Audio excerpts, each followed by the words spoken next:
ஜெய் வாசவி. இன்று 9 மற்றும் 10வது ஸ்லோகம். இக்கொள்கை எத்தகைய வாழ்க்கையாக பரிணமிக்கிறது விடை வருகிறது.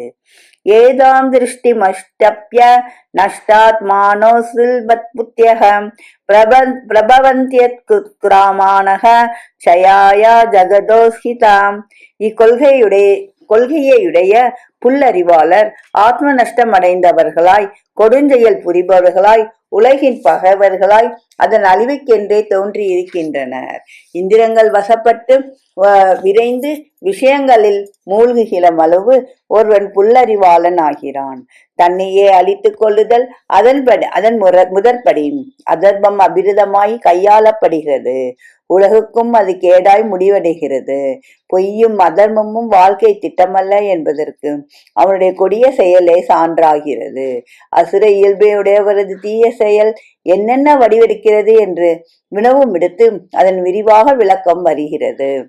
10வது ஸ்லோகம். காமமாஸ்ரித்ய துஷ்பூரம் தம்பமான மதான்விதாகம் மோகால் கிருஹித ஸ்வாஸ் சத்கிரஹான் பிரவத்தந்தே சுஸ்விரிதகம்.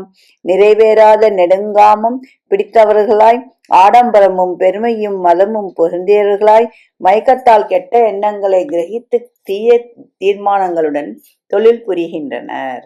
நன்றி, வணக்கம். இப்படிக்கு லதா ஸ்வரூபம் விருத்தாச்சலம்.